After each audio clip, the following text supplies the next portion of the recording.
This video is brought to you in part by Bougie RV. If you're running a portable power station in your van, truck, or SUV, one of the best upgrades you can make is the Bougie RV DC 600 alternator charger. It's a DC to DC charger that pulls power from your starting battery and sends it straight to your power station fast. Installation couldn't be easier. Step 1, hook it to your vehicle's battery by connecting it to the positive and negative. Step 2, route the wiring to where you want your power station in your vehicle. Step 3, plug it into your power station. Done. No splicing wires, no guessing. Now here's why it's worth it. You're looking at 600 watts of charging power. That's 6 times faster than your standard 12-volt cigarette lighter, and it's a lot more consistent than solar, especially in bad weather. It's also built smart, with protections for voltage, polarity, current, and temperature, and it's compatible with 99% of the power stations out there. It's also compatible with both 12-volt and 24-volt gasoline and hybrid vehicles. The Bluetooth app lets you check your charging status, tweak voltage, or monitor temps right from your phone while you're out exploring. Be sure to check out the link in my description for more information on the Bougie RV DC 600 alternator charger.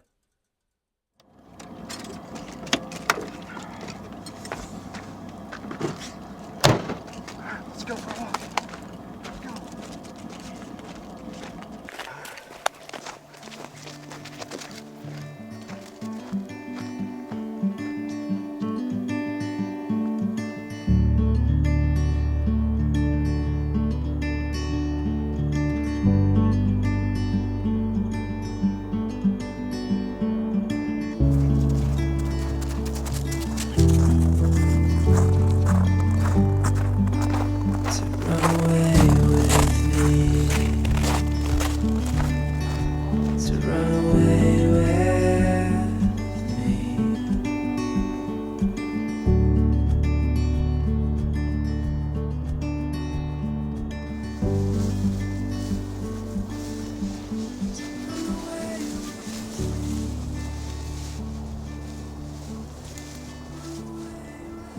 Alrighty, good morning folks. This is Jason with the Primal Outdoors channel, and today just out for a little walk with Ben, getting him his morning exercise.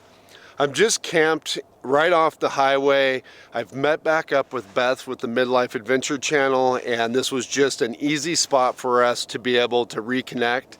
And our plan is to continue north into Oregon and meet up with some friends for the long New Year's weekend. But even though we're just right off the highway, we're right next to this river where we can hike to, and it is gorgeous out here this morning with all the frost and all the plants. You got the sun just starting to come up over the mountains, and it's just lighting up this beautiful little river. And then, like I said, all the frost on it just looks like little crystals covering everything, and it's pretty spectacular. But with that said, I have been doing some traveling, and I've been doing a lot of projects at my shop while I've been apart from Beth, and I haven't really had too much time to get out and film you guys another episode. So I thought what I would do for a New Year's episode is put together 3 of my favorite videos from my other channel called Van Camping. Now, for those that aren't familiar, I do have another channel that I started as a project a couple years ago, and I was attempting to make the highest quality videos that I knew how to make, and only put that kind of quality on that channel, not mixing it with reviews or other types of videos, vlog videos, or anything like that. I really wanted it to be the highest quality cinematic content that I was capable of making. And those videos would take me quite some time to put together. I would spend usually a couple weeks out in the field filming and gathering footage, and then I would come back and I would spend a couple weeks editing all that footage together into a cohesive story, and then I'd put it out. The challenge with the channel ended up being I just couldn't produce enough content fast enough, and it was really hard to get that channel to really take off and grow. But I did really enjoy making the videos because I felt like I really got to put my best work into it. I haven't made anything for that channel in quite some time at this point. Basically, I haven't made anything for it since I got Ben back in the spring. But what I thought I'd do, like I said, on this video is I've picked 3 videos. Now, the first video I picked is the very first video I put on the channel. And subsequently, it was actually the video that got the most views on that channel. And I was really proud of how that video came out, especially for being the first video for the channel. Then the second video I picked for you guys to watch is a video that I think was a fan favorite. It's one that when I talk to people in person, it's the one they brought up the most as being their favorite video from the channel. And then my third video is another one that I really liked, but I felt like for whatever reason, it just didn't get traction on YouTube and it didn't get as many views as I'd like, but I was really proud of the way that video came out. So anyways, I hope you guys will enjoy this. It's something for you guys to enjoy and sit back and watch over the New Year's holiday. I hope you guys are out having a good time, but if you find yourself with some downtime over the weekend, I hope this is a great way for you guys to fill it.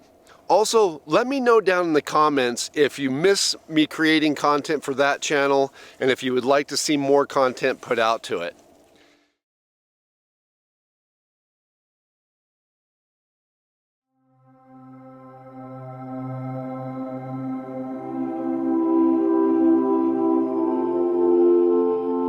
As the cold winter air nips at our noses and the world outside is blanketed in a layer of white, many people retreat to the indoors to wait out the season. But for those who embrace the chill, winter can be a magical time to hit the great outdoors. Imagine waking up surrounded by a layer of freshly fallen snow and the crisp, fresh air that can only be found in a remote natural setting. The silence and solitude of the winter wilderness can be incredibly calming and meditative, providing a much-needed break from the hustle and bustle of everyday life. So sit back, relax, grab yourself a hot cup of coffee, and let's explore the magic of winter van camping.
All right, folks, well, we're just working our way up this road, and I came on some does that are just feeding along the edge of the road here. They seem fairly undisturbed, so I'm going to go ahead and just grab a few photos of them, and then we'll just go ahead and let them go. But I just now noticed a coyote up ahead of me. I'm going to see if I can't get some photos of him. He just crossed the road. So, yeah, it's things that you see in the woods.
All right, folks, well, I was camped up here a few days ago and this tree had fallen just outside my camp.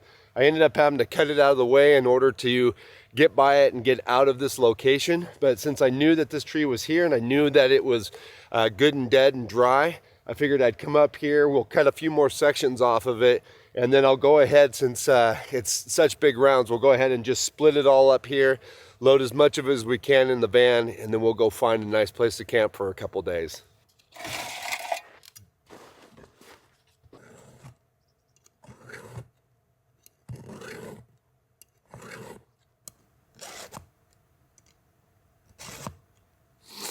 So I'm just giving the chain a quick sharpening. It's not too bad, but I'm just gonna touch it up a little bit. It's usually a lot easier for me to do this when I'm at my shop because I can put the chainsaw in the vise and it holds everything straight, so I can use two hands. Out here in the field, I'm just kind of trying to manage right now. I am gonna try one of those Oregon clamps where you can pound it into a stump and then clamp it on. It just hasn't gotten here yet. I ordered it in the mail, so you guys will probably see that here in a few episodes, but right now I'm just trying to manage. Like I said, the chain's not too bad, but we're just kind of a pain in the butt holding the bar and trying to keep everything straight at the same time.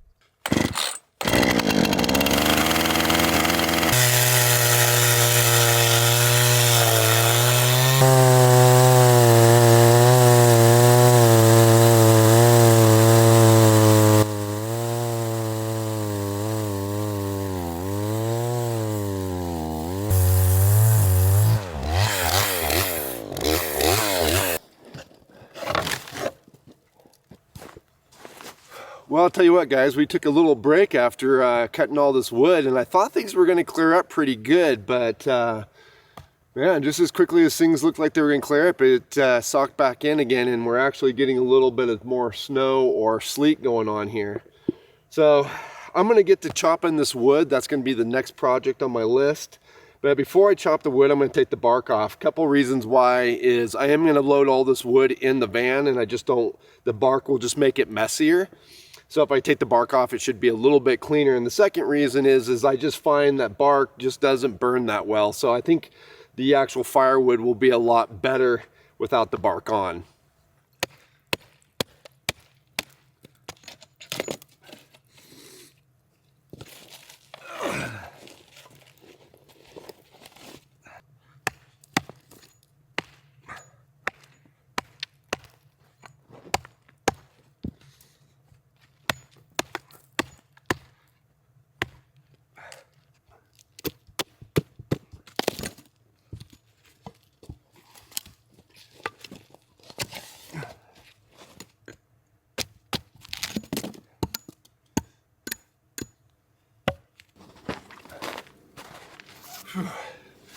Well, I'll tell you one benefit to chopping all this wood is you don't get cold. So we're going to strip some layers, actually for two reasons. One, I am getting hot chopping all that wood and debarking it. The other reason is that wood has some big pitch spots on it, and I got a big old chunk on my pants, and I don't want to get it all over everything else. So we'll finish getting this all cut, but I think change of pants are going to be in order after we're all done and get it all loaded in the van. Well, we got all that wood debarked, and so now we're going to grab my bigger splitting axe and go ahead and get it all split down. But just in the time it took me to debark that, the sun's coming back out again. You gotta load the mountains, always changing.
wasn't sure I was going to get all this wood to fit in here, but I think we got her done.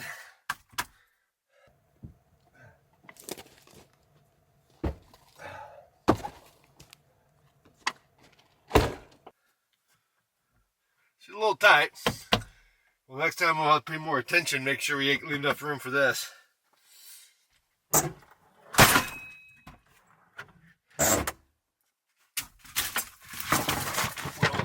We almost forgot a chopping block.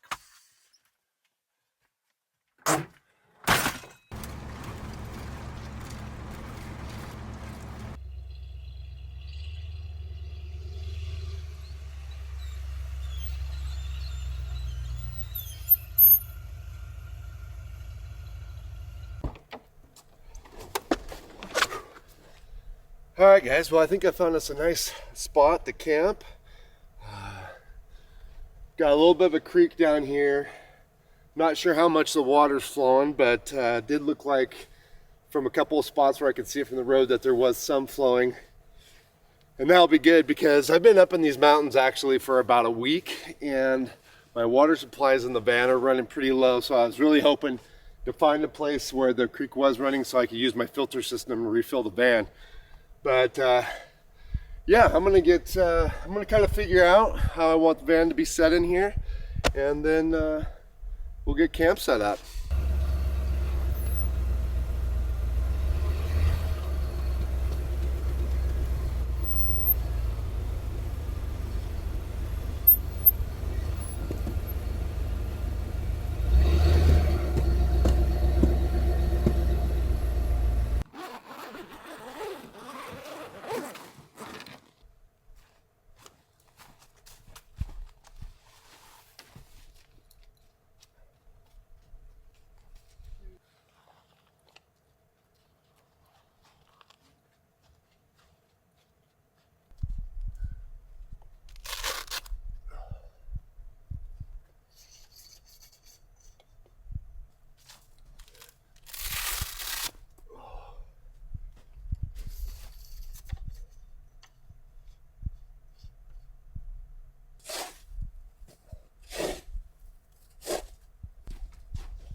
Now, a couple of videos back on my old channel, I said I don't usually stack wood in the van, but ever since I did it in that video, I realized it wasn't that big of a deal for me to do it, and it's been super convenient and a lot easier than throwing it up on the top of the roof. Plus, as you can see now, I can stack a crap load in here.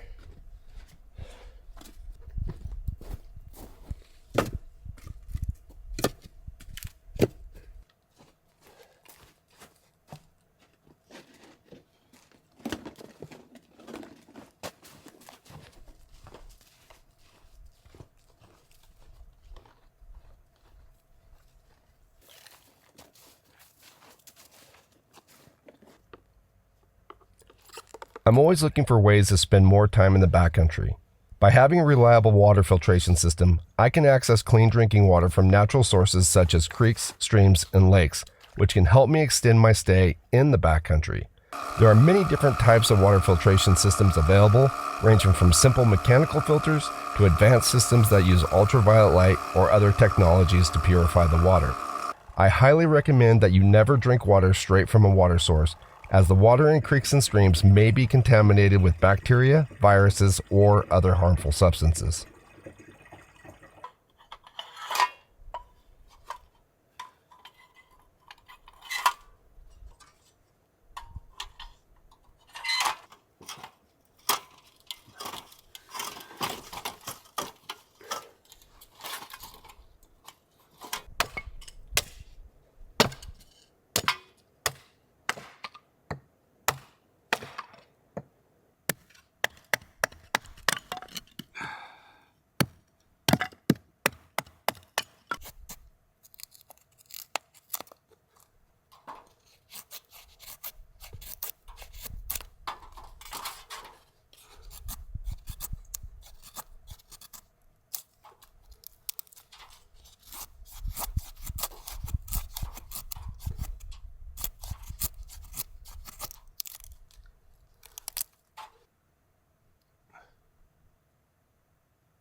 Our wood is not as dry as I'd like. You can kind of hear it sizzling a little bit, which is indication that there's a little bit of moisture inside.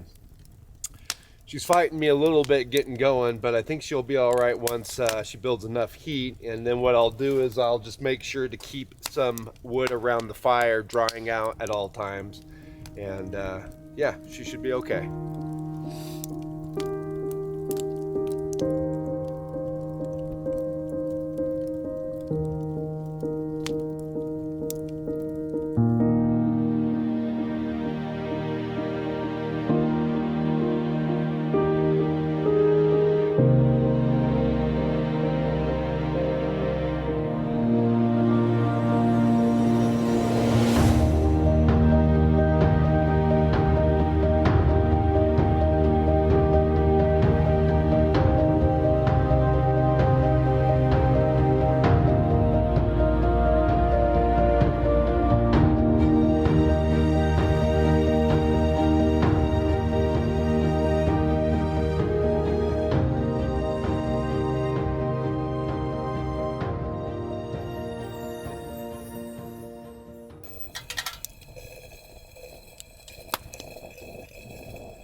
All right, folks. Well, I think we're finally ready to get some food going. I am getting pretty hungry, and tonight we're gonna do a hot soup. I think that'll be really great on a cold night.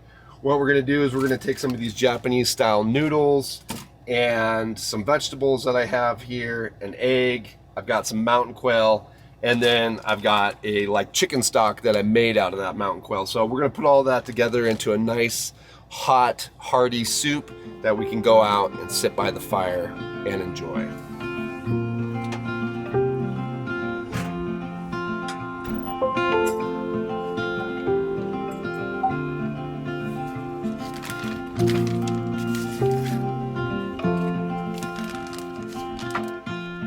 I had harvested the mountain quail earlier in the week. I like to take advantage of the various hunting and fishing seasons in Oregon to help extend my grocery supply. Since moving into the van, I have refocused my hunting to primarily small game that is easy for me to store in my small refrigerator. Hunting is a sore subject to some, but for me, educating myself on the game I hunt not only makes me put more value on the food, making sure that nothing goes to waste, but it also opens my eyes to how vital public land is to their survival, encouraging me to be a better steward of these lands.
Well, good morning, folks. It is a frosty, cold morning out, but it is warm and comfortable here in the van.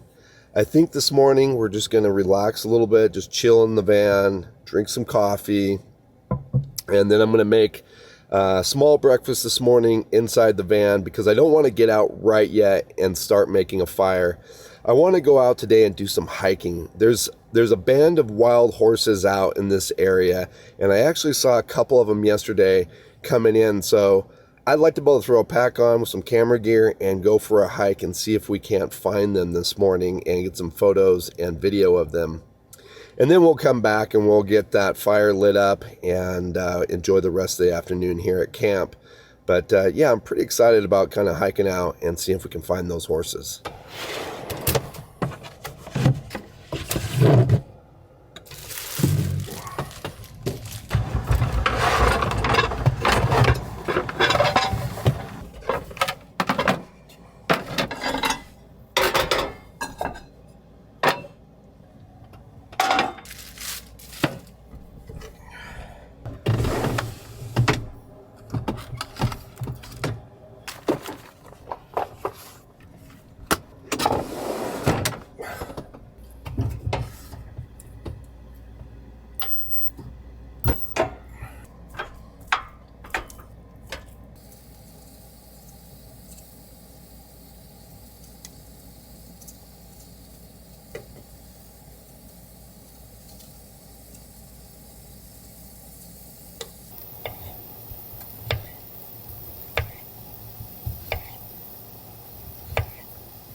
I very much enjoy lazy mornings in the van with a hot cup of coffee and a good magazine, especially on a cold, frosty winter morning like the one we have today.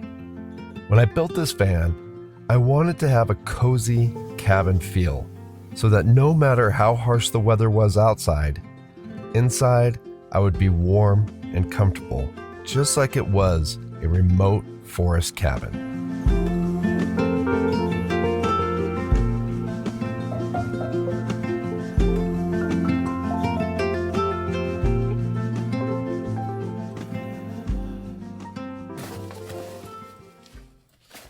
All right, so I'm just getting my pack and stuff ready to go out and see if we can't find any of these Mustang horses. I know that there's some very nearby. Like I said, I saw some in a camp very close. Plus, you can even see some sign here in this camp where they've come in and scraped the snow away looking for grass.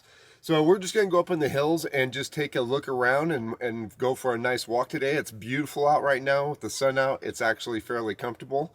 But what we're gonna do is we're gonna take our Sony 200 to 600 with us, and then we'll take my Sony A7 IV, and hopefully, you know, if we come across them we can stand at a safe distance and still get some nice photos and video of them.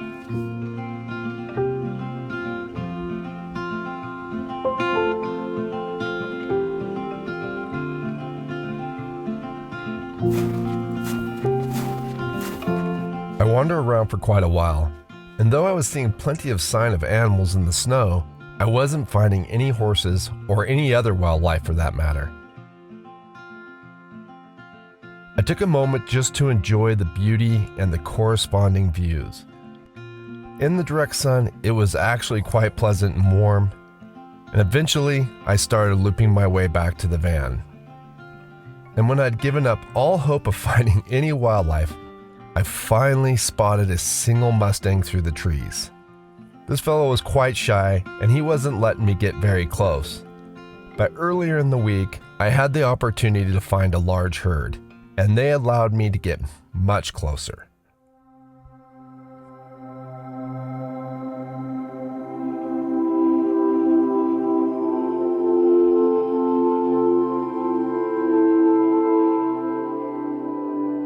All the pixie dust in Disney could not create a moment as magical as this. To be standing in a snow-filled forest surrounded by these icons of the American West was truly a special moment.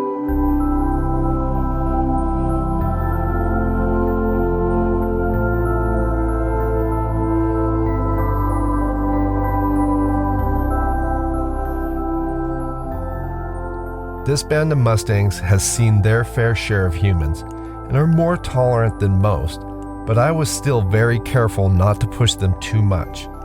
I was already very thankful they allowed me to get as close as I was.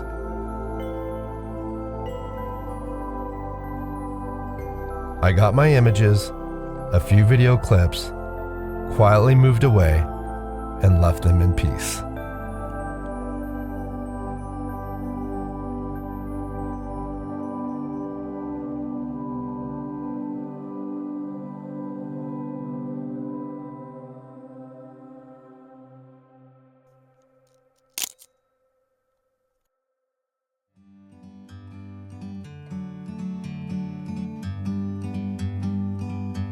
Like a bird on a tree,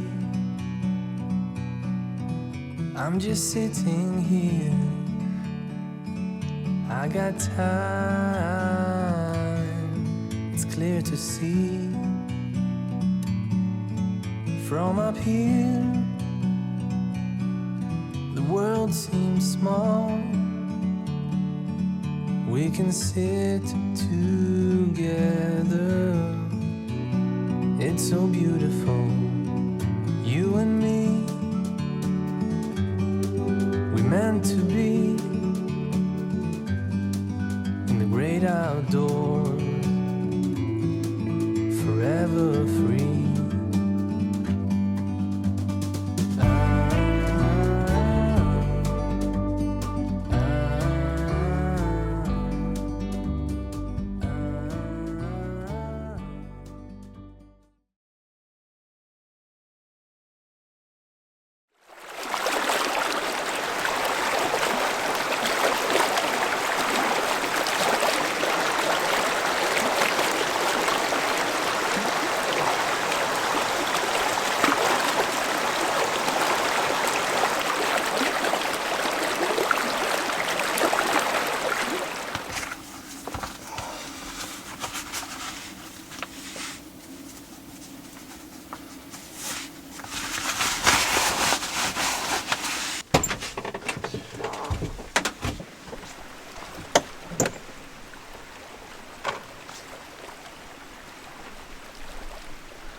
So believe it or not, this is actually not my first choice in camp spots. I've camped here before and I knew it was beautiful and an amazing spot. But whenever I go into another area, I really like to explore and try new places. So I half-heartedly looked on Gaia and found a couple other locations worth checking out. One of them I tried to get into yesterday and it turned out that it was not a very good location and really grown over getting in there. So this was the first camp spot that I had marked on the map to check out in this area. I saw that it looked like on the map that there was a creek at the end of this dead-end road, and I could see by Google Earth that there was an opening down here, and I could even see the remnants of this old fire pit that's here. But the creek is actually really far down the hill. It was hard to decipher that from Google Earth. It kind of looked like it was closer than it is. It's probably about 100 yards down this hill. So I don't think this camp spot is going to be where I'm going to stick it out, even though it was quite a challenge to get in here. I should have probably known right away when the trail got real bad that there probably wasn't a great spot down here, because the road obviously had not been driven a lot. But you know, Sasquatch pushed on through it, no problem. And you know, of course, because I've got the Line-X coating on the van, I didn't have to worry about scratches or anything. So yeah, so we'll turn around, we'll go see if we can find something better. So anyways, yeah, I backed out of that location and I came back to this one, knowing that it was beautiful, and I'm glad to be here. It's just really pleasant with the creek flowing, and we've got some nice weather. It's sunny and it's going to be warm today, pretty warm. Just enjoying some coffee. I think we're going to get out of here pretty quick though, because I do have some plans today for some hiking. That's why I didn't set anything up on the van. I wanted to be pretty mobile, and that's normal for me when I'm out like this. Is a lot of times I don't set anything up because I like to be mobile and move things around. And then kind of towards the end of a trip, you know, when I feel like kind of settling down for a couple days and just relaxing, then I'll kind of set things out and have a little bit more of a camp. But like I said, I'm going to try to get out of here pretty quick because it is going to get hot today.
All right, well, we've gotten up to the spot where we're going to do some hiking. It does look like there might be some people here. In fact, it looks like it might actually be a work crew of some sort. But the area we're in is right on the edge of the wilderness. We're actually going to hike into the wilderness. And unfortunately, there was a pretty devastating forest fire that came through here a few years ago and burned a lot of the area that we're going to be in. In fact, probably driving up, you saw that we went through a lot of the burn area there. But it's still very beautiful, and as devastating as a fire can be, you know, there's still a lot of beauty to be seen. I liken it to watching an elderly person pass away while at the same instance being reborn. You know, it's sad to see the old forest gone, but it's still, there's so much beauty coming back with the new rebirth of the forest. So Yeah, it's sad but beautiful, and and one day this forest will be amazing again. And to me, it's still amazing right now.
All right, folks. Well, we got up this morning and we got down to High Lake, which is a small lake here in the Strawberry Wilderness.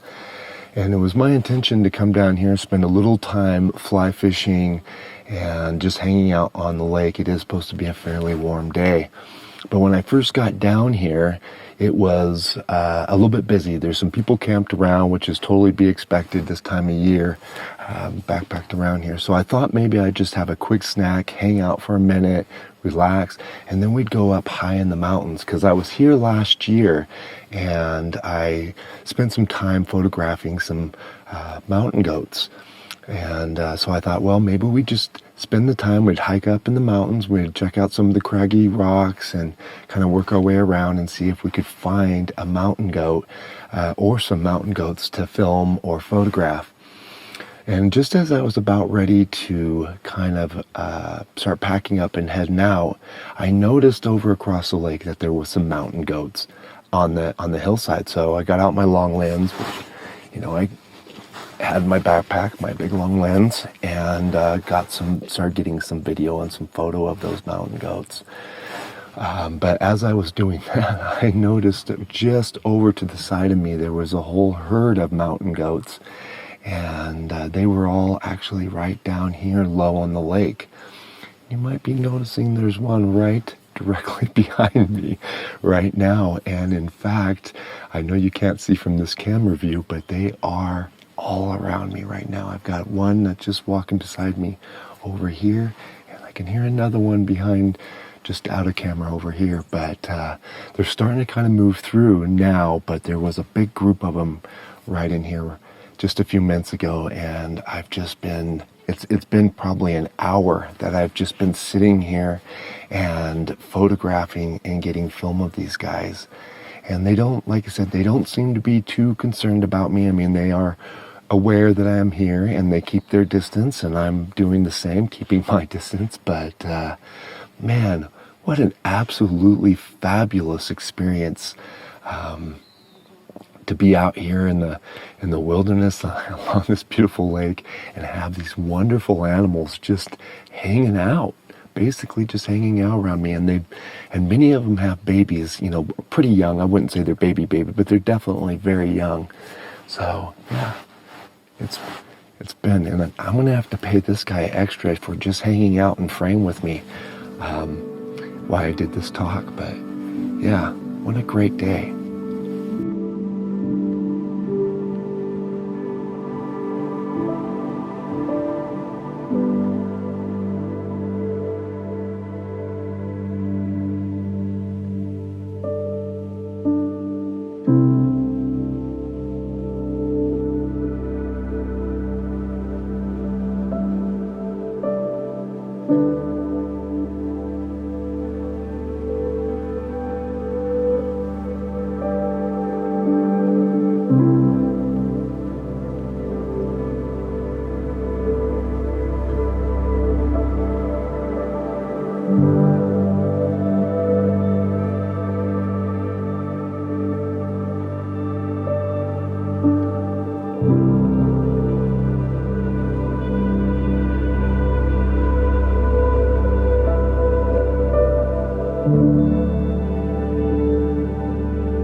Hi, buddy.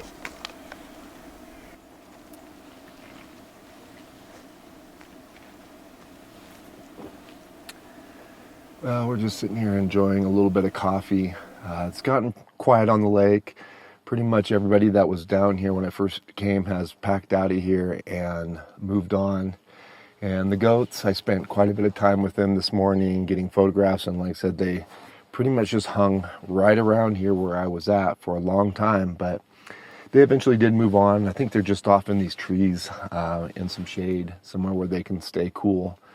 But I spent my time with them, and then I went off and I took some time to filter some water so that I had plenty of water down here. And then I had a little freeze-dried meal. So basically I didn't eat breakfast this morning, so I had a little bit of snack earlier, but I was looking forward to something solid. So we had a freeze-dried meal. But like I said, it's quiet down here right now. There is still a large camp down here, but that's a work crew. They are off somewhere. I have not heard or seen them. I guess talking to one of the campers that were down here that they left about 4:30 this morning. I think while we have a little bit of time and it's quiet here on the lake, we're going to try a little bit of fishing. Now I did come, like I said, I spent some time here last year and I came down with a spinning reel and a Panther Martin lure, and I did okay. I caught a few fish. I don't think there's anything super big in this lake, pretty small little trout, but they're fun to catch. But I thought this time we'd go ahead and bring the fly pole down. Now, admittedly, the fly pole is not my first language. I'm much better with a spinning reel and a lure, but I've been playing with it a little bit here lately, and I've been enjoying it. And so I thought we'd come down, and you know, it's hot today. So if we caught something great, that's icing on the cake. But if we don't, it'll just feel good to stand in some cool water.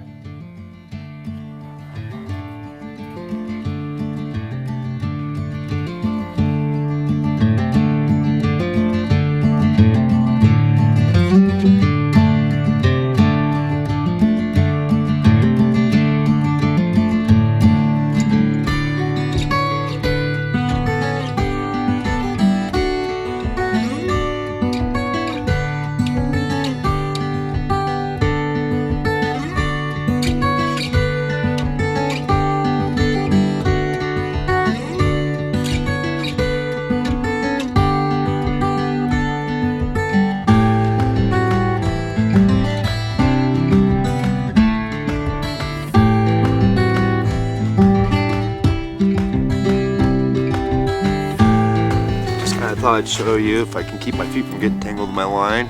This is what we're catching here. Just some really small, looks like some little cutthroat, nice little fish. Just fun to do. We get him back in the water now.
All right, guys. Well, we've had a pretty wonderful day down here. I mean, don't get me wrong. Any time that you get to spend some time in the wilderness is a wonderful time. But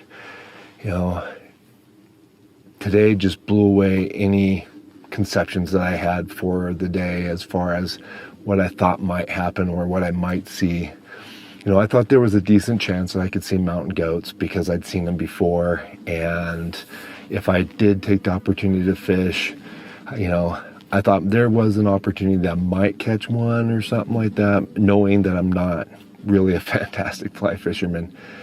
Just having the goats right here, like literally walking around me. And in fact, there's a few that are still, that have moved back kind of over here. They'd all left a little bit earlier, but there's a small handful that's just laying down over kind of behind me.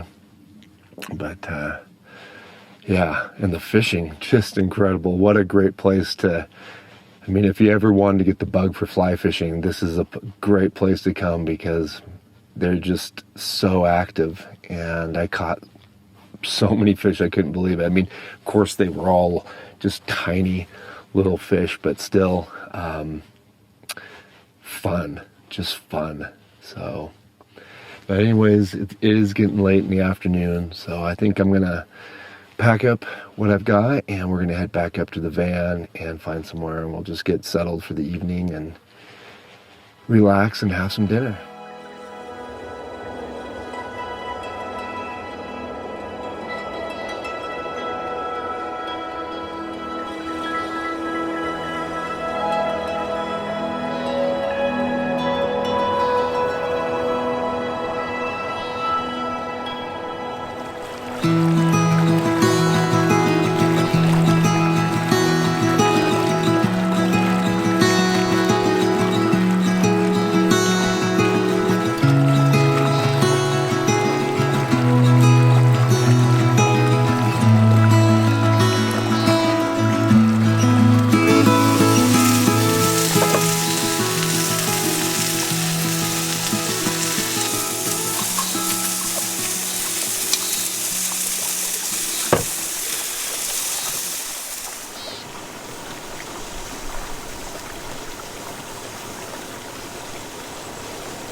Well, the sun's starting to drop, and I threw some pants on just because when the sun starts to drop, we get a few mosquitoes.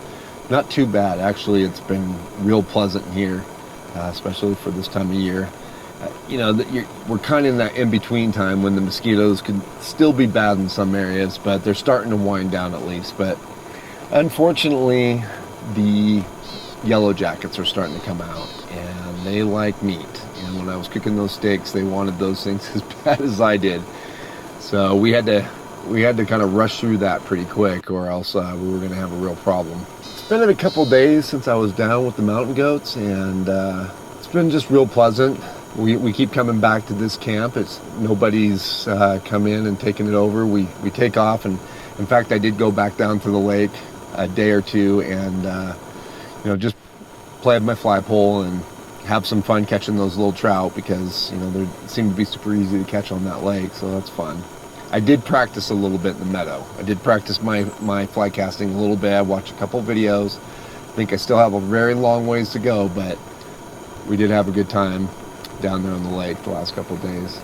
But today we just sat in camp all day, just relaxed, chilled out, had a little breakfast, cooked up some hash browns and eggs, and then we did a couple chores. I cleaned up the solar panels so that way I could get good solar throughout the day. And then when it got real hot, because we've had a couple of good hot days, when it got real hot, I found a really nice spot in the creek, and I just kind of chilled out there for a little while and cooled off. It's been real nice. I really like this spot. I'm glad I was able to get it. But the adventure's not over yet. Tomorrow we're going to actually leave the comfort of the van for a couple days.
All right, well, good morning.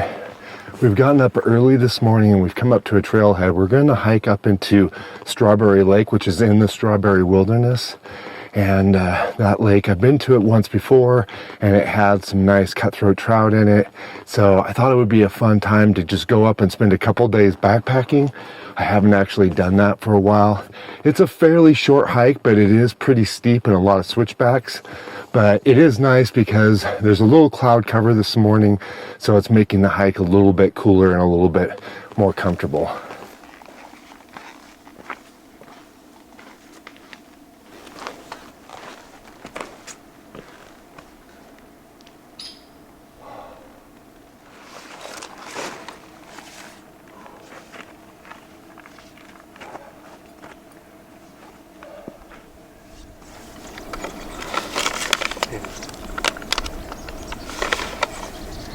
You just...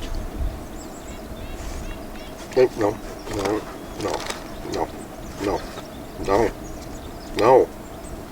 you're just, no. You know, one of the things that I really enjoy about living in the van and, you know, the whole concept around van life is just the nomadic lifestyle, being able to, you know, go where you want, travel where you want, and wake up and be able to explore and check out amazing places like this. But today we're going to meet someone up here at the lake that takes the nomadic lifestyle to a whole new level.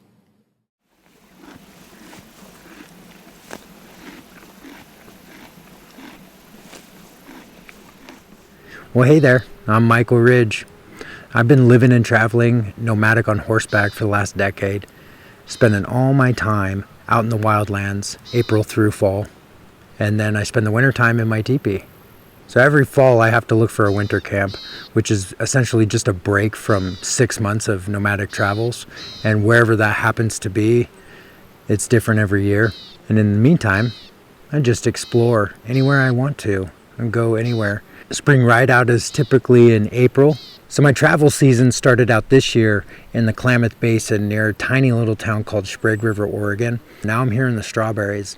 And I've never been here before, so it's been pretty exciting. It's kind of scary to travel on alpine trails that you just don't know what you're coming into. And as I travel on my horses, I follow the traditional food system. And the traditional food systems morph and change as you move through the seasons, starting with the roots and greens and shoots and berries, nuts, and fruits. And then I like to gather all kinds of those seeds and plant them as I travel, tending the camps that I make. So a huge part of my education in living this way is implementing those traditional living skills back into everyday life. And so I every winter, I'll tan hides and make clothes, make backpacks, hats, moccasins, anything. And I do that every year. It's an annual thing to get a deer and to tan skins. And then integrating the wild foods into like modern style cuisines, making really fancy, more healthy foods than most people have the fortune of enjoying. So it is a good thing I do pack food with me because I've never been here before, and if I were to have no food and solely rely on the wild right here, I'd be hungry. Wasn't able to catch a fish. Most of the berries here are in the shade, but there's raspberries and gooseberries and wax currants and service berries. There's all these foods here, but they're not producing.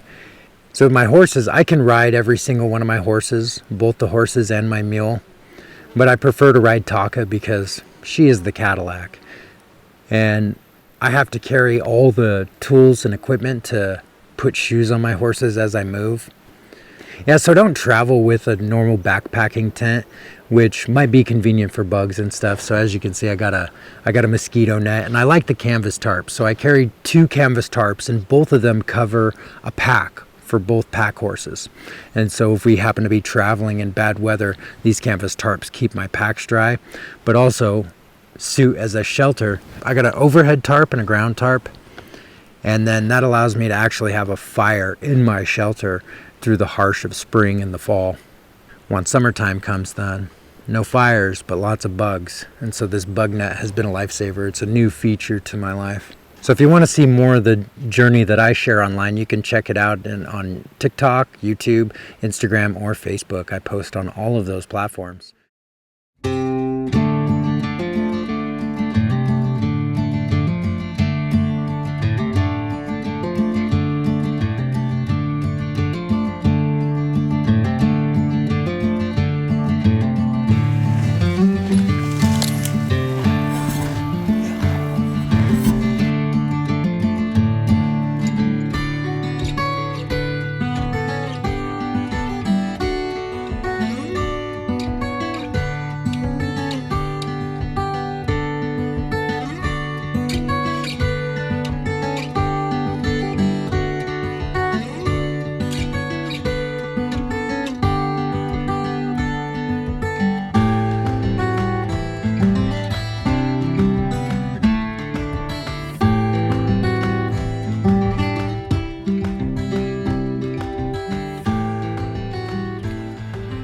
up this morning.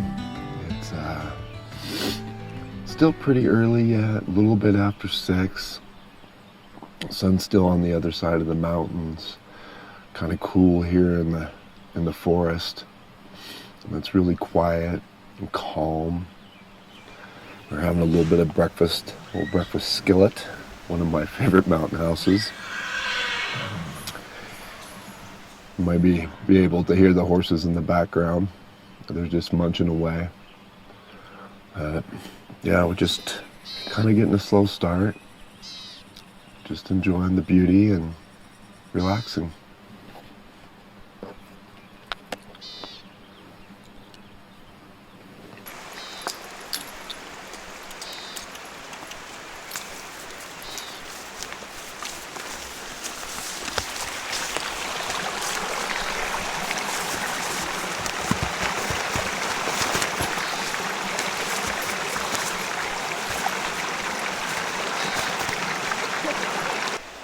You ever tried Mare's milk? I have not. Oh, it's really good. It kind of tastes like the milk after you ate your Lucky Charms. Oh. Yeah, it's really sweet. Super sugary.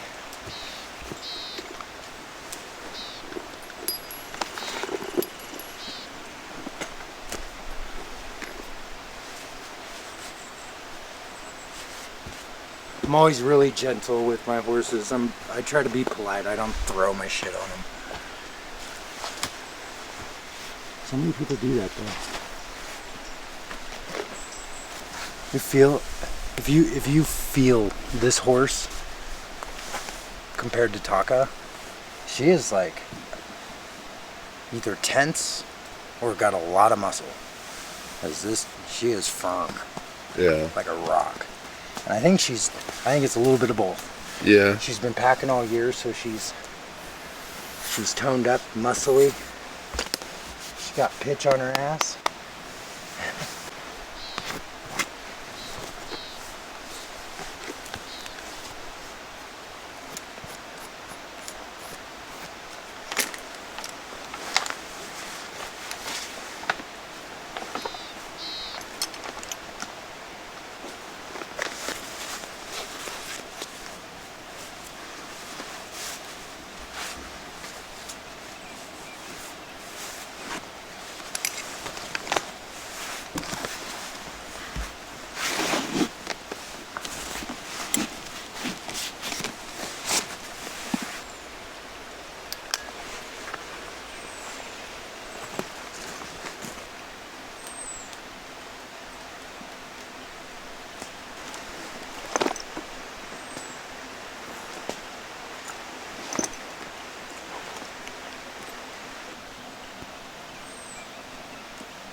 Unfortunately, she's the utility pack, so she carries all the tools and equipment, and that stuff stays relatively the same all year long.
Well, I'm just taking some time to enjoy this last morning here at Strawberry Lake. It's a beautiful morning. Just a slight breeze. The sun has come up high in the sky over the mountain in front of us, and it's warm and comfortable right now. It was a pretty chilly morning this morning, before the sun came up, but now it's warm, comfortable, very comforting. And like I said, I wanted to take a few minutes to just take it all in before I headed back down to the van and moved on to my next adventure. I've already got my pack and everything all settled and ready to go, and Michael's actually already geared up his horses and headed on down the trail.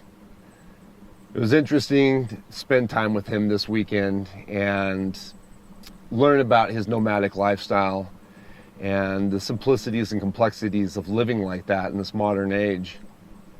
In many ways, it's very romantic, and I can see myself even wanting to live like that. I mean, don't get me wrong, and living in the van already affords me a little taste of that lifestyle, being able to kind of move from place to place. But Michael's closeness to the land really showed through this weekend, and his care of the horses, and just really, really nice to see that the heart of the mountain man is still living on in this modern life with people like Michael. Like a bird on a tree, I'm just sitting here. I got time, it's clear to see. From up here, the world seems small. We can sit together. It's so beautiful, you and me. We meant to be in the great outdoors, forever free.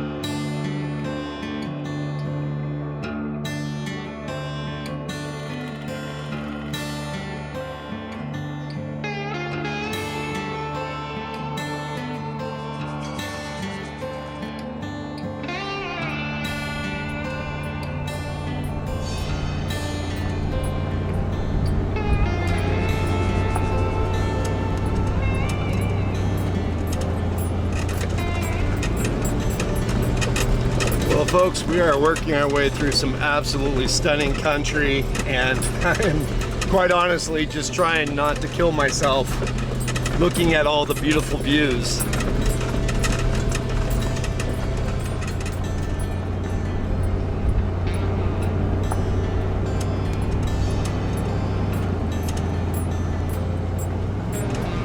We're actually working our way back in. We left this morning to go resupply. We've been up here for a week on the Snake River that divides Oregon and Idaho. We've had just an amazing time back here, fishing, swimming, beautiful, beautiful hiking trails into the Hell's Canyon wilderness. So it's been a really nice time, and I decided I want to spend another week.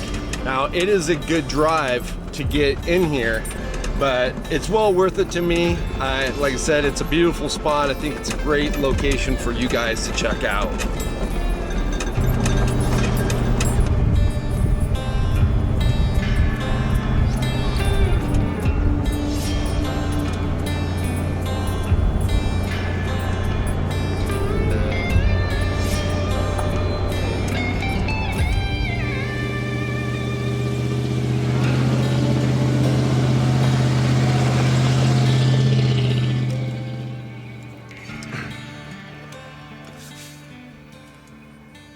Well, here's one of the exact reasons why it's so hard to keep your eyes on the road as you're driving through this area.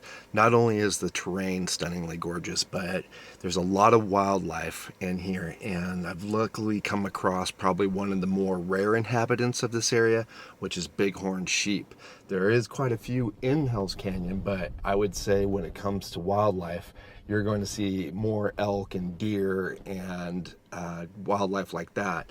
But there is bighorn sheep, and I have come across before mountain goats up here. But like I said, we've got a few bighorn sheep right up here. We've got 2 that are bedded down and just kind of chilling, and then there's a couple others that are just feeding up on the top of the hillside. I'll get a little closer to them as I pass by, but I didn't want to take the chance of disturbing them and having them move off, so I'm going ahead and just trying to get some pictures right now, and just enjoying observing them for a little bit, because like I said, this is a real nice treat to be able to see some bighorn sheep.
Man, I tell you what, that tastes good after a long day of traveling. We left this camp, the van's parked right back to where it was last week, and we left the camp this morning around 8 o'clock, and it took us 3 hours just to drive the dirt part of the trip back to the little town of Joseph, where we resupplied.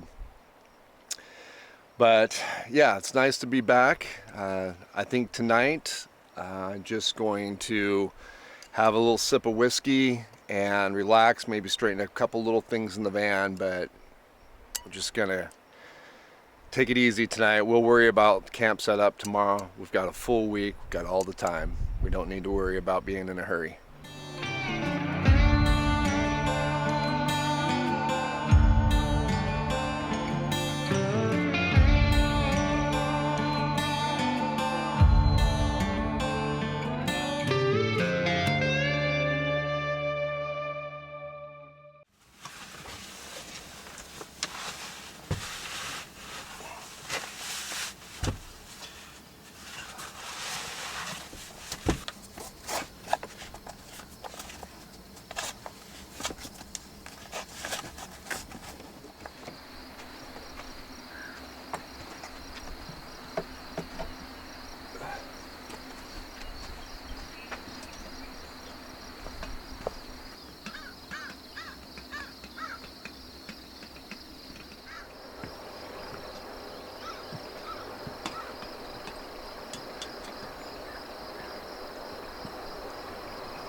Well, I've really been enjoying these quiet mornings out here on the river.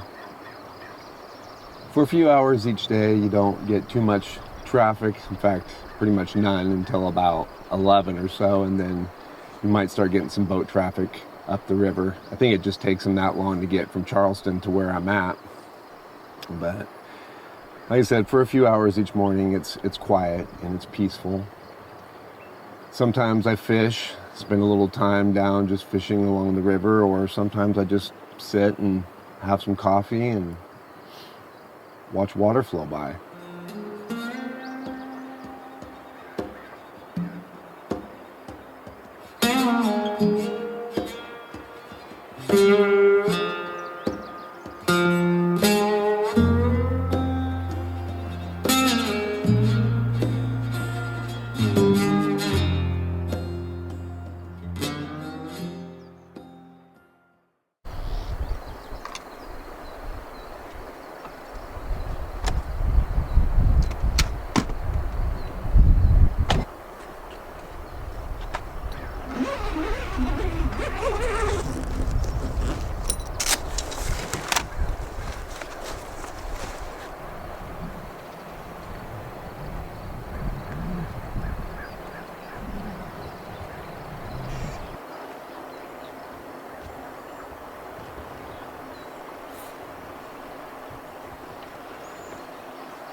Alright guys, well I think we got camp all dialed in, at least dialed in as much as I'll do right now. I'll probably still get a few things out here and there as I need them or want to use them throughout the week. But just having the awning out is nice because like I said, we've had a variety of different weather, and right now the sun's out and it's hot, so it's just nice shade. But we have had thunderstorms and heavy rain as well down here, so having the extra cover is just nice. We've got the fire pit somewhat set up. It's not exactly the way I would like it to be, but since that fire pit was already there, I decided to utilize it. Ideally, I would like it to be a little bit more out in front of the van, but I think it'll be fine. I probably only have a fire maybe 1 or 2 nights this week just because it is so warm and hot that more heat's not necessarily welcomed, but I'm sure it will be nice at least one of these evenings for a little bit of ambiance. We can have a small fire. So anyways guys, I think I'm just going to settle in for a little bit, and then I think what we'll do is I'll take you guys and we'll go look around a little bit and share a little bit of the history and some of the other things that are going on around here.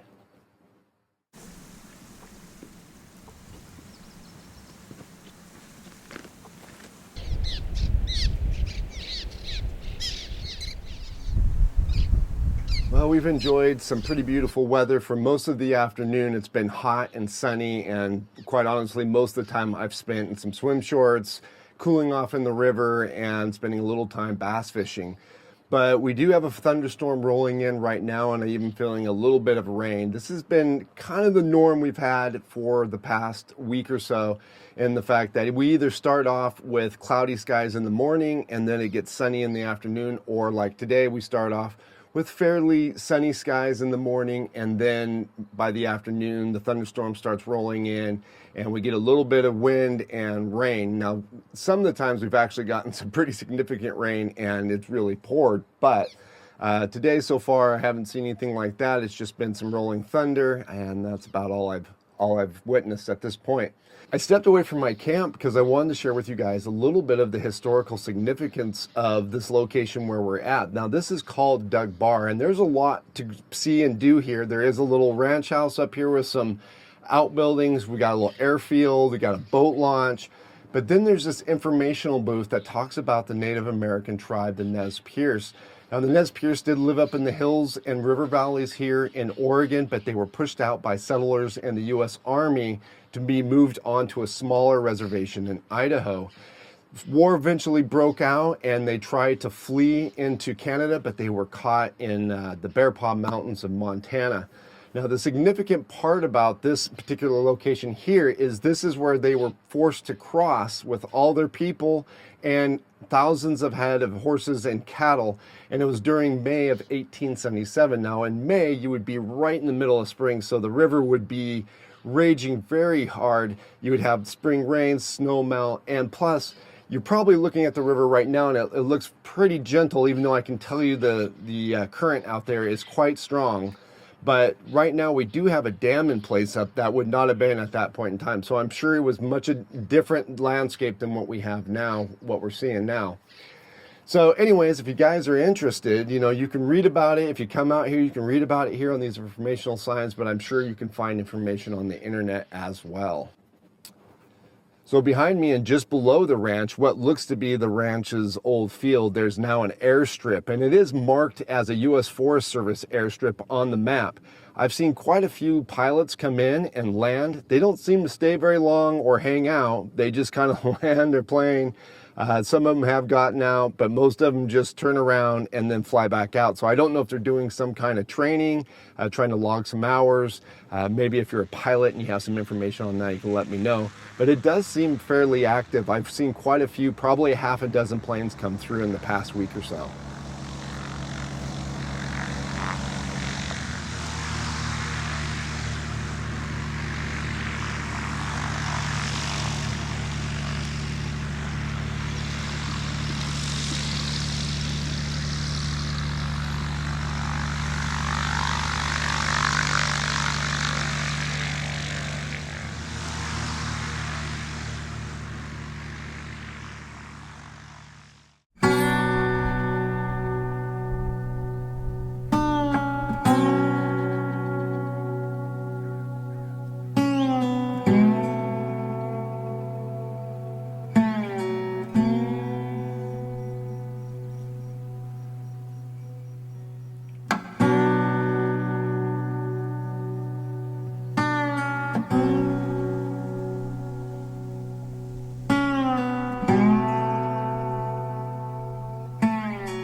Well, the sun is about ready to drop over the mountain here, but at least it did make a reappearance. The storm blew right over. We had some thunder for a little bit, but now it is clear and it's beautiful. And we're actually standing up here overlooking the airfield, and we have the old ranch house behind us.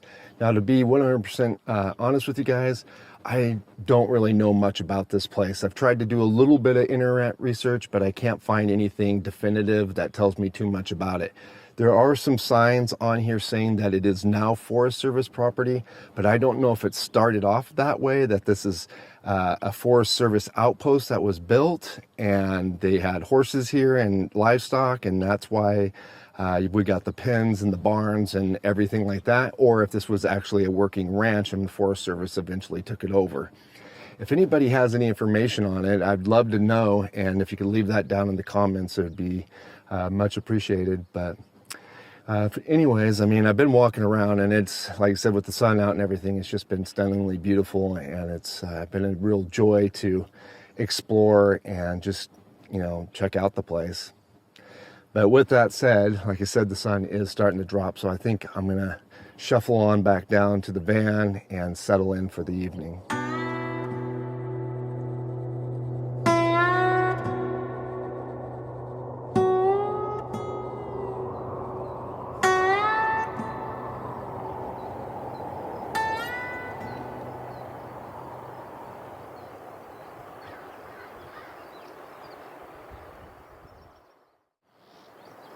Well, we've got another very stunning morning. The sun is starting to come up over the peak that we have out in front of our camp. We did wake up fairly early this morning, and we went out and did some fishing just right here along the bank in front of the van. It was a bit slow this morning compared to other times I've been out fishing. I caught a couple, but they weren't very good size, so I went ahead and released them. Since the fishing wasn't that great, I decided to go ahead and retreat and grab a hot cup of coffee and sit out by the bank and enjoy the last little bit of the coolness of the morning before the sun did actually come over. It is starting to warm up now pretty decently, so we're going to go ahead and get some breakfast going. So we're going to cook that up real quick, and then what I'm going to do is grab my fishing pole and my gear again, and we're going to go explore some areas a little further downstream and see if we can get into some bigger bass.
Man, I tell you, it's something very satisfying about a good hearty breakfast when you're back in the backcountry.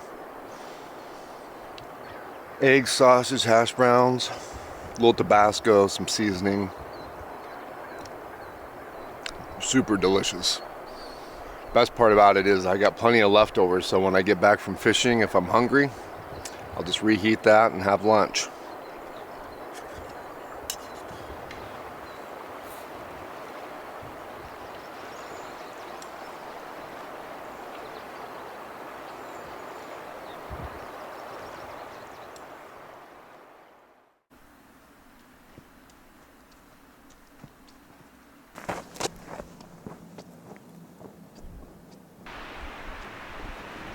All right, well, we've hiked down to the end of the old runway. We're in a section of the river that I have yet to fish the whole time I've been here. The water is moving much faster here, so I'm not sure that it's gonna be that great for bass, but there are a few pockets like this one behind me that has some slack water in it, so who knows, maybe something's headed up inside there. We'll just have to see what we find.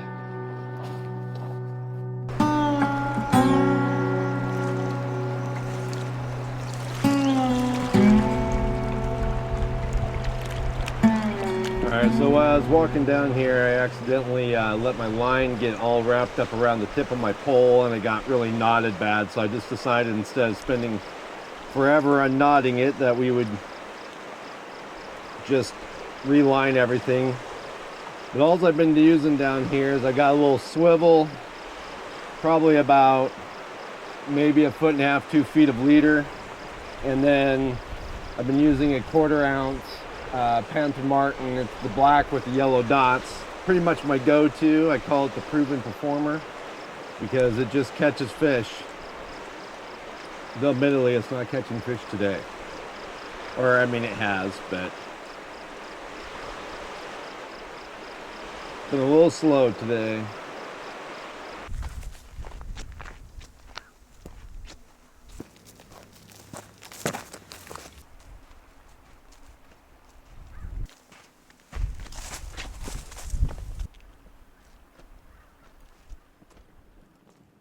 Well, we weren't doing very good downriver, so I decided to go ahead and take a break for the heat of the afternoon, and now we are back on the river in a spot that I've done pretty well. In fact, the bigger fish that I have caught in this little cove here just along the river.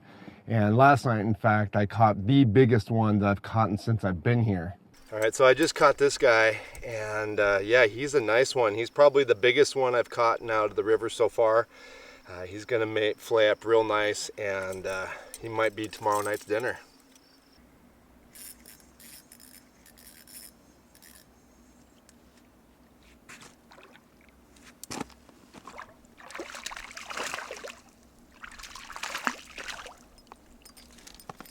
Oh, come here, guy.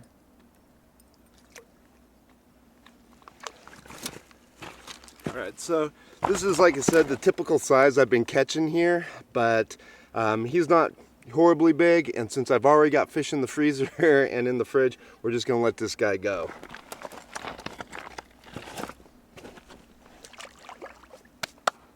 So as you guys come around the back side of this cove, you'll see that there actually is another big rock monument to the crossing to where the Native Americans crossed. I believe it was actually this cove is where they entered the water in order to get across and then come out on the far side where there's a spot on the bank where you could see that it would be half decent to exit.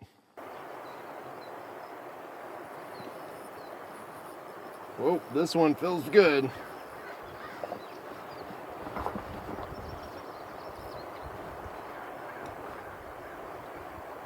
Oh yeah. Okay. This one here is going to be a keeper. We'll take him back and we'll clean him up.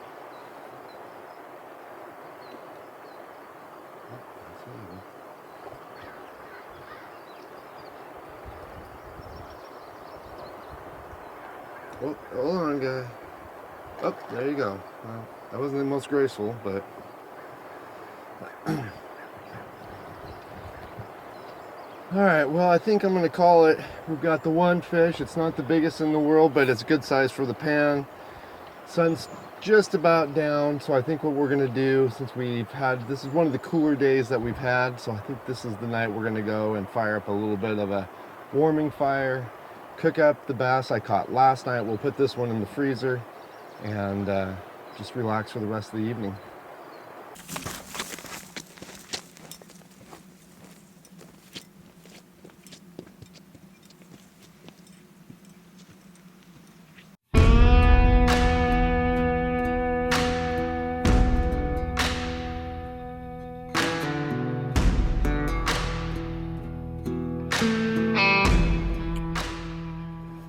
Well, I thought before I started the fire I'd glass over the other side and look around the brush over there.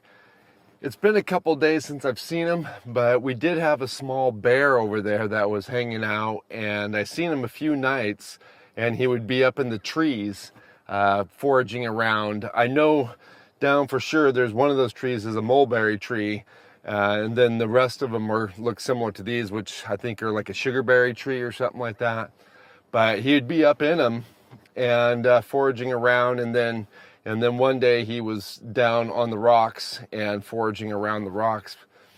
It was always fun to kind of watch him and stuff, and just kind of hang out and and sit under my awning and use the binoculars and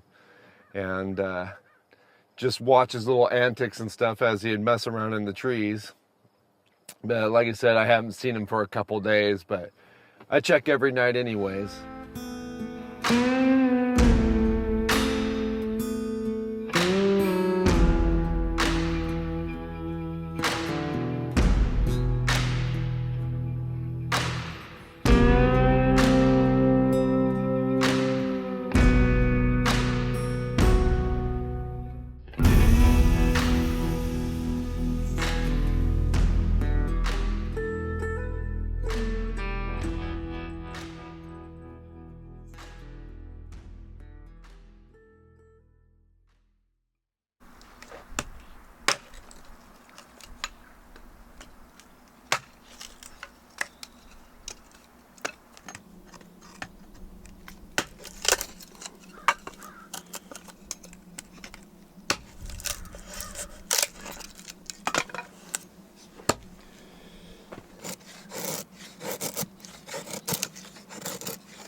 All right, well, I think we've got everything pretty well settled in for our dinner tonight. We've got our warming fire, which is quite honestly is not really all that necessary. It's still pretty warm outside. But then we've got a smaller cooking fire that we're now letting burn down to some coals. We're just using some of the sugar wood that some people have cut already in this camp. I just trimmed it up a little bit more, and we'll use that to cook over. I've completely closed up the van because we do have like a caddisfly hatch, and they're not bothersome as far as like mosquitoes are concerned, but they will fly into the van, and then that's just annoying. So we'll do all our cooking outside, so that way everything can stay closed up, and hopefully we can keep the van bug free for the night. But like I said, we're gonna cook the bass that I caught last night. I'll cook that one, and then I've got some rice that I'm gonna use and some asparagus. So it should be a pretty good dinner.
Man, I tell you, this is a pretty great way to end a wonderful day here on the river. This bass tastes amazing. I never thought bass really tasted that good, only because I hadn't had an opportunity to fish for them here until recently. And I always seen people throw them back on TV, so I thought they just didn't taste very good. But these smallmouth, at least out of this river, taste delicious. I love them. I'd eat them over trout any day. But my rice came out good. I was a little bit worried about that, considering the fact that I did cook it over the fire. I thought maybe I'd burn it, especially in that stainless steel push pot that I have. But it all came out pretty good. There's a little burn on the bottom that I'll have to clean up, but all in all, not bad.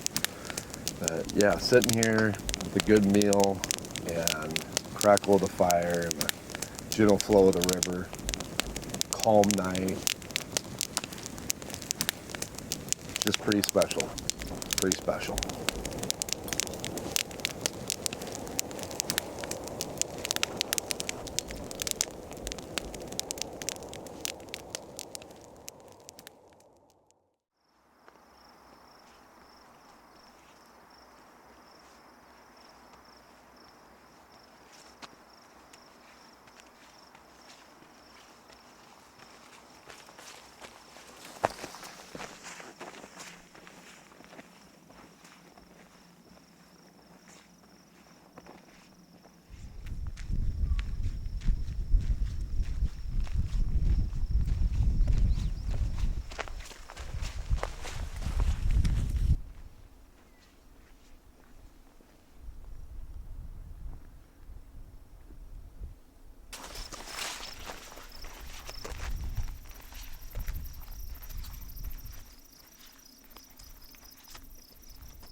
We took off early this morning. I wanted to get out and explore a little bit of the wilderness area. We're actually inside the Hell's Canyon Wilderness.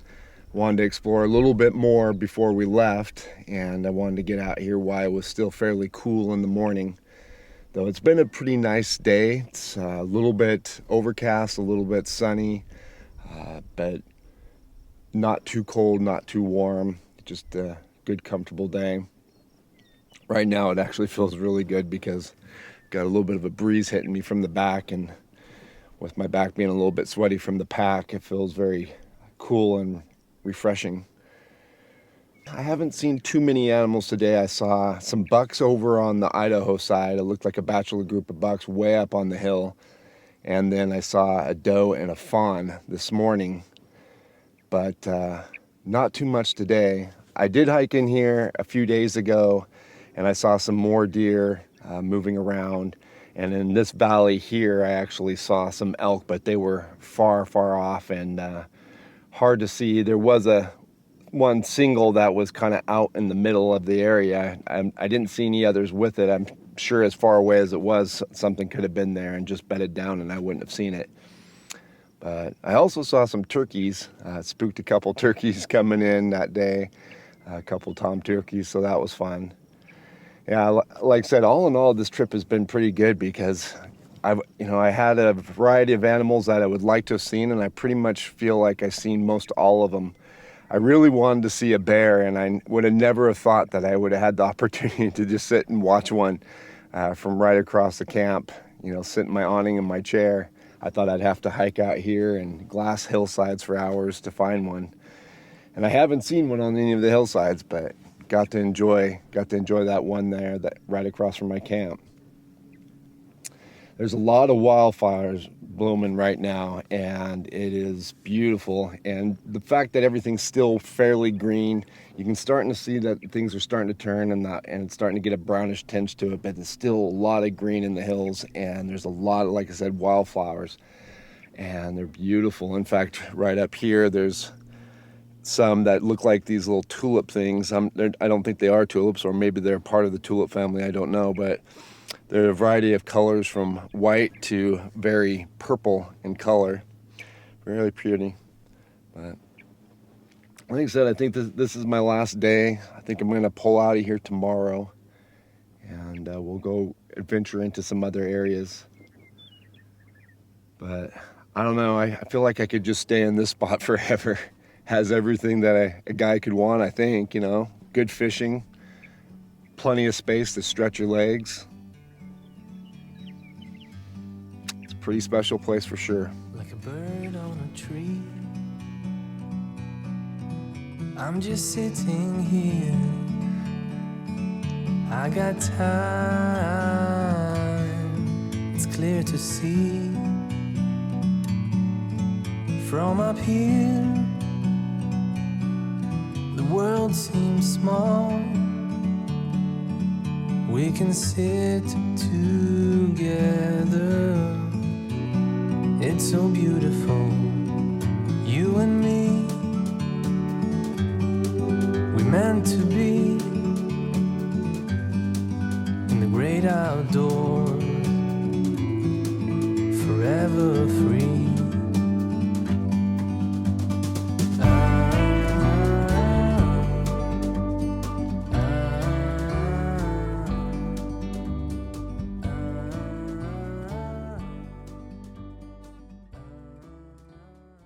All right, folks, well, if you made it this far, you watched the entire marathon video, and I really do appreciate you watching.